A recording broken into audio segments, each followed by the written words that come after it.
Sila, mag-EDSA na tayo! EDSA! Kasama mong natatrap. Diego! Bandito! Go Diego! Go Diego! Go Diego! EDSA! Itaas ang kamot sa mga angkol. Itaas ang kamot sa mga angkol. Bunalikol, bunalikol, bunalkol, bunalkol.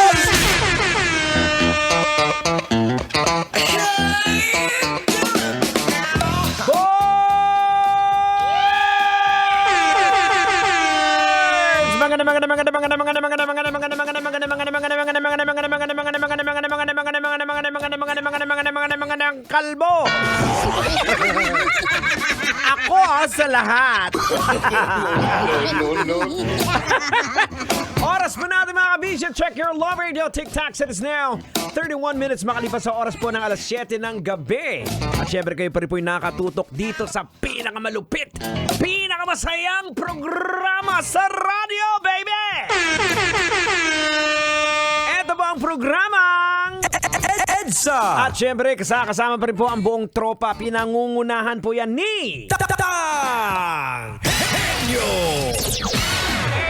Tender pero juicy pa rin kag nagarago mo. Siyempre, kasama din po ang prodigy ni Tanghenyo. Inyo pong abang lingkod. Diego! Bandito! Pag may buhok, hindi po ako yan.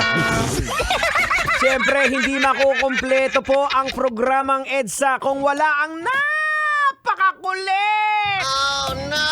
Na si Duday! Hello po sa inyong lahat po! Uncle Diego, Lolo Tanghenyo. Okay lang ba ako mag-sing? Ano? Mag-sing, magkanta? O sige, mabilis lang ha. Okay po! Sampung mga daliri, amin ang isa! Ano yun? 10 mga daliri, 6 ang isa? Ang bihira. Ang bihira ka naman na, Duday, oh. O sige na, mag-shoutout ka na lang, huwag ka nang kumanta. Okay po! Hello na lang po, shout out po pala sa mga pasahero ni Uncle Manong Driver. Salamat po sa inyong pakikinig po sa live radio po. I love you all po!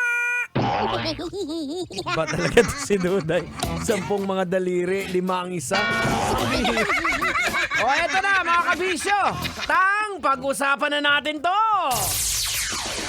Pinaimbestigahan daw ng pamilya ni Bea kung ano ba talaga ang trabaho ni Dominic. Oh no! Dahil nakakaya daw nitong tumira sa isang super pangmayamang condo unit.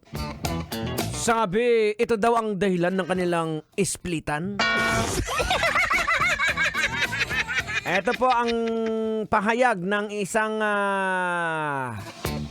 basa ang bibig. Ang sabi daw, meron siyang business tapos nakatira siya sa isang super pangmayamang kondo. At ang condo unit na tinitirhan ni Dominic ay nakapangangalan sa isang napaka-kontrobersyal na politiko.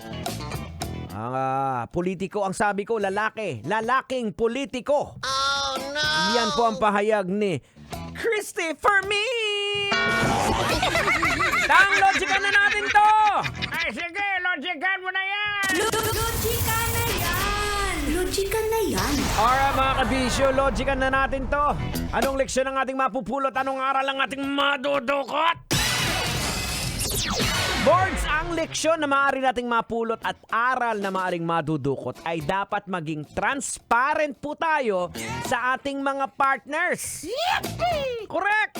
Tandaan niyo po na walang sekretong hindi na ibubunyag at mabigat po ang mamuhay kasama ang taong mahal mo pero may tinatago kang mabigat.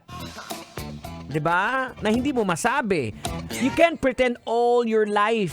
Kaya habang maaga pa, sabihin mo na. Ikaw, auntie, sabihin mo na kay uncle. Ilahad mo na yung katotohanan. Sabihin mo na sa kanya na ikaw, auntie, ay dating uncle.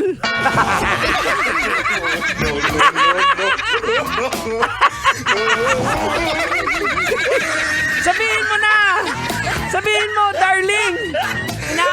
ko! Lalaki ako dati! Mas maganda pa din, banatan mo ng ano, ng medyo pahabain mo pa ng konti, may konting madrama pa. 'Di ba? Sabihin mo na, limbawa, sabihin mo, sweetheart, sa 10 taon natin pagsama, inaamin ko ngayon, lalaki ako dati.